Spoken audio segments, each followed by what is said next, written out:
Bismillah, statement Al-Quran syifa sebagai obat. Apa itu syifa? Itu dulu. Ya, apa itu syifa? Saya ingin selalu bergerak dengan pemahaman yang jelas. Ada apa namanya?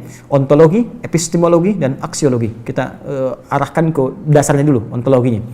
Quran surah ke-17 Al-Isra. Ya, di ayat yang ke-82. Allah memberikan statement tentang syifa di situ. Ya, paling kiri agak ke tengah sedikit. Wa nunazzilu minal Qur'ani ma huwa syifaa'un wa rahmatun lil mu'minin wa la yazidul zalimina illa khasara. Wa nunazzilu minal Qur'an, dan kami turunkan dari ayat-ayat Quran itu, minnya tab'id, menunjuk pada sebagian. Jadi nanti ayat Quran itu punya banyak keutamaan. Setiap ayatnya itu keutamaan pedomannya ke A, keistimewaannya bisa A, nanti yang lain bisa B, bisa C. Ada terkait dengan penyakit, ada terkait dengan kesuksesan, ada terkait dengan karir, dengan macam-macam. Ya, itu bimbingan yang kompleks dan sangat luas. Nah, ada sebagian ayat Quran itu yang ayatnya memberi petunjuk langsung berfungsi sebagai syifa. Ya. Wa rahmatul lil mu'minin, ada ayat lain berfungsi sebagai rahmat. Tapi ingat, lil mu'minin, bagi orang-orang yang yakin, tanpa ragu. Jadi kalau kita ingin berinteraksi dengan Al-Quran, kaidah pertamanya jangan pernah ragu. Ya, Quran surah kedua ayat 2. Dzalikal kitabu la raiba fi. Semua isi Al-Quran akan jadi petunjuk hudan lil muttaqin, bagi orang takwa, syaratnya la raiba fi. Jangan ragukan sedikit pun. Anda ragu, Anda tidak mendapat manfaatnya. Oke, sekarang kita kembali. Apa itu syifa? Syifa sering diterjemahkan dengan obat. Ya, penawar. Syifa sesungguhnya punya arti yang lebih luas. Ya, obat itu di dalam Al-Quran, bahasa diksi Al-Quran, juga hadis, bahkan standar bahasa Arab biasa, itu setidaknya punya dua ya, diksi dari dua kasus yang terjadi. Ya. Satu begini, jika penyakit ya, yang butuh obat, penyakitnya itu berupa penyakit fisik saja, secara fisikal. Misal, saya katakan misalnya sakit gigi, fisik ya, fisik saya yang kena. Kemudian sakit perut, sakit kepala. Itu penyakitnya disebut dengan daun. Daun. Oke? Penawarnya, obatnya disebut dengan dawaun. Ini. Baik kan? Ya. Karena itu ada kalimat begini yang disandarkan pada Nabi SAW, likulli da'in dawaun. Di setiap penyakit fisik itu mesti punya keyakinan pasti ada obatnya. Jelas ya? Nah, yang kedua, ada jenis penyakit terkait dengan fisik juga, tapi sudah melewati batas-batas dawa. Jadi ini menggunakan obat medis standar, ya, ini susah. Bahkan sebagian mengatakan, dokter mengatakan, wah ini nggak bisa nih, udah give up gitu kan? It's impossible, ini nggak mungkin, ya. Jadi sudah give up di sini, ini udah nggak memungkinkan. Nah. Atau yang kedua, penyakitnya tidak terkait dengan fisik secara langsung, tapi ada yang terkait dengan aspek-aspek psikal, ya. Secara psikologis, penyakit hati, iri hati, dengki, dan dendam, dan itu juga berpengaruh kepada fisik, tapi sudah melampaui batas fisik. Orang iri hati kan fisiknya terganggu, kayak enak makan, kan? Ya, pusing, tidur, bahkan tidur pun masih nggak enak, ngigonya juga masih dengki juga, gara-gara kamu nih tidur, masih keluar kalimat itu, ya, nggak enak kan? Dan nggak mungkin berobat mencari dawa, nggak mungkin. Ya, silahkan cek ke rumah sakit, ada poli dendam, poli iri hati, ini nggak mungkin. Ya, yang ada poli gigi, poli mata, kan? Ya, poli iri hati, poli dendam, nggak ada, poligami nggak ada di rumah sakit. Anda nggak mungkin menemukan itu. Ya, nah, maka penyakit yang lebih lekat kepada aspek non fisik itu seringkali diistilahkan oleh Al-Quran dengan kata marad namanya, maradun. Ya, penyakit hati. Karena itu ketika Allah menyifati orang munafik yang hatinya bermasalah, Allah tidak menyebutkan kata daun, tapi menyebutkan kata marad. Silahkan cek di Quran surah kedua Al-Baqarah ayat 10. Fi qulubihim marad. Ya, di dalam hati mereka ada penyakit. Hati yang di sini bukan hati fisik ya. Ya, tapi sumber kehidupan kita. yang ditetapkan oleh roh. Nanti ketika fisik itu mulai sempurna selama 4 bulan jadi mudghah. Jadi kan ada 3 tahapan seperti kita ketahui, ya. Dari mulai di Al-Arba'in, kalau kita baca Al-Arba'in, Al-Imam An-Nawawi, hadis nomor yang keempat, ya, Abdullah bin Mas'ud radhiyallahu ta'ala anhu, qala Rasulullah SAW, huwa as-sadiqul masduq, inna ahadakum yujma'u fi batni ummihi 40 yawman nutfah. 40 hari pertama, ya, itu baru berbentuk penyatuan, perpaduan antara spermatozoa dengan ovum, thumma yakunu alaihi 'alaqah, kemudian misla dzalika 'alaqah, 40 hari kedua berbentuk zigot yang telah menempel di dinding rahim. Tsumma yakunu mithla dzalika mudghah, 40 hari ketiga berbentuk mudghah, daging keratan. Bahkan sudah jadi bahasa sekarang ya di masa bahasan janin ya di kurikulum kedokteran saya lihat redaksinya sama, mudghah ya. Nah, dalam fase ini kemudian ditiupkan roh ya, wa yursalu alaihimul malak alaihil malak, dan diutus malaikat, wa yu'maru bikatbi arba'in, dan diperintahkan menetapkan 4 hal. Nah, saat ditiupkan roh ini itu terjadi kemudian penyatuan antara fisik dengan roh. Itu ada di Quran surah ke-15 ya. Ayat ke-28. Ya, wa idz qala rabbuka lil malaikati inni khaliqun basyara min salsalin min hama'in masdun fa idza sawaituhu wa nafakhtu fihi min ruhi. Jadi roh masuk ke dalam jasad seseorang, ya, ke dalam fisik seseorang. Ketika sudah masuk, dia bisa bernafas, kan? Ada kehidupan, unsur kehidupan. Karena itu nafas terambil dari bahasa Al-Qur'an. Jadi begitu kemudian sudah masuk roh ke dalam jiwa, menjadi nafas namanya, berubah dari roh jadi nafas. Ya, maka dia membawa 2 potensi. Ya, ada fujur, ada takwa. Di Quran surah 91 ayat 7 sampai 10. Wa nafsi wa ma sawwaha fa alhamaha fujuraha wa taqwaha. Jelas ya? Maka wa nafsi wa ma sawwaha, jika roh sudah masuk ke dalam jiwa jadi nafas, dan disitulah manusia bisa bernafas. Tapi jangan lupa dia membawa 2 potensi. Ada potensi kebaikan, takwa, ada katalis kebaikan. Saya tidak mengatakan yang buruk. Itu katalisnya. Jadi lawannya langsung. Yaitu jujur, lawannya dusta. Ya, marah lawannya sabar. Yang sabar itu takwa, jujur itu takwa. Yang marah, yang sombong, yang bohong itu namanya fujur, itu katalisnya. Di Allah menciptakan sifat marah bukan ingin membuat Anda pemarah, tapi ingin kemudian memacu supaya yang sabarnya muncul. Sebab kalau nggak ada marah, bagaimana bisa ada sabar? Itu cara membacanya. Nah, di sini terjadi pergolakan. Ya, apa kaitannya dengan ini?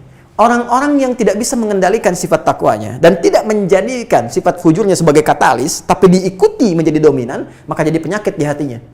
Itu yang disebutkan dengan marad namanya. Ya, itulah yang memunculkan penyakit riya, pamer, gitu kan? Sum'ah, ingin didengar orang, sombong turunannya, ya, kemudian dendam dan sebagainya. Ini marad. Marad ini dan penyakit yang sudah melewati batas fisik, kalaupun terkait dengan fisik, nggak ada obatnya dari dawa. Yang ada hanya syifa. Syifa. Maka jika ada orang tertentu yang terkena penyakit fisik yang sudah di luar batas dawa, yang medis misalnya udah nggak bisa nih, ini nggak mungkin, maka beralihlah dari dawa ke syifa. Ini yang pernah dilakukan oleh Nabi Ayyub alaihissalam. Ketika diuji dengan penyakit, Allah contohkan langsung supaya kita bisa meniru. Bukankah ayat ini turun ketika Nabi diuji dengan penyakit? Ya, supaya memohon kepada Allah. Jadi kan Nabi Ayub kan divonis dengan penyakit yang tidak pernah diderita oleh orang sebelum beliau, tidak akan dirasakan oleh orang setelahnya. Yang paling menarik apa yang dilakukan? Ketika semua mengatakan nggak mungkin, lalu turun kemudian gambaran dari Allah. Quran surah ke-21 ayat 83 sampai 84. Wa ayyuba, pakai fathah loh, bukan dhamma, bukan kasrah. Ya, fathah itu menunjukkan sesuatu di masa lalu untuk dibuka bagi orang di masa depan. Ya, fathah itu dibuka. Itu ilmu lughahnya. Saya spesialisasi di bahasa Arab. Jadi di antara makna itu fathah, kenapa ada fathah, ada dhamma, ada kasrah, itu ada maknanya. Wa ayyuba, dan kami buka kisah Ayub di masa lalu sebagai inspirasi untuk orang di masa depan. Idnada rabbahu anni masanni yadhurru wa anta arhamur rahimin. Ketika beliau mulai meninggalkan opini manusia dan mulai kembali kepada Allah dengan sangat kuat untuk spesifik memohon kesembuhannya. Ya Allah, penyakit ini sudah mengganggu saya. Untuk ibadah, itu poinnya. Untuk ibadah. Jadi ternyata kalau ingin disembuhkan dengan cepat, arahkan kesembuhan itu untuk niat kita beribadah. Kalau cuma pengen sembuh saja, jangankan Anda yang belum beriman pun kalau sakit pengen sembuh. Terus Anda tujuannya apa dari kesembuhan itu?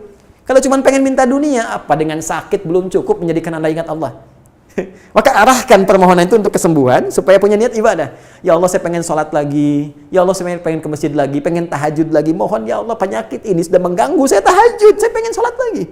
Wa anta arhamur rahimin, sedangkan Engkau yang paling sayang kepada saya. Kalau yang Maha Penyayang saja tidak menyembuhkan saya, kepada siapa lagi saya mesti memohon? Nah, tahu apa yang terjadi?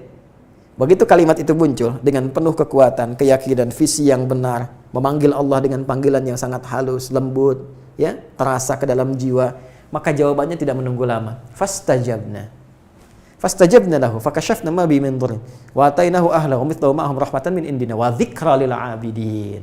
Lihat ujung ayatnya. Kami langsung sembuhkan penyakitnya.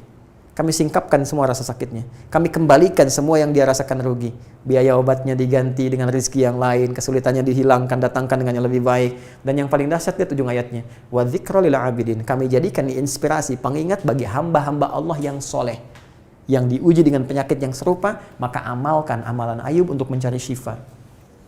Ya, maka ini ikhtiarnya. Termasuk syifa, bisa mengobati penyakit hati. Nah, lalu sekarang apa terapannya? Karena disebutkan ada ayat-ayat Quran berfokus sebagai syifa. Ya, ini yang digunakan sebagai zikir diantaranya. Apa itu? Tadi saya sampaikan Al-Fatihah. Ya, itu lengkap. Al-Fatihah itu disebut syafiyah. Surah syafiyah, surat penyembuh. Silahkan Anda buka semua kitab tafsir.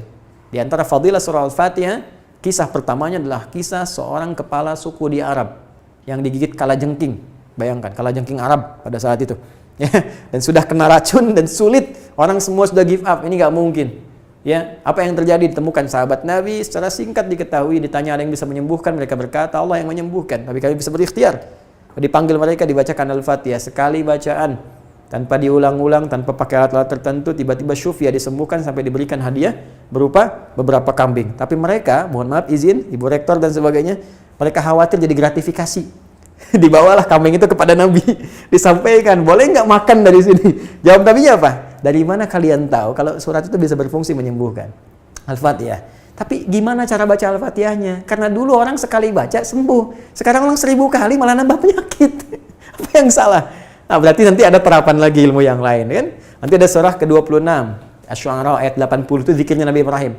Biasanya saya praktekkan ini, ya termasuk dengan kawan-kawan, saya suka sampaikan kalau ada yang dirasa-rasa sambil dipegang, sambil kembalikan kepada Allah, baca wa idza maridtu fahuwa yashfin.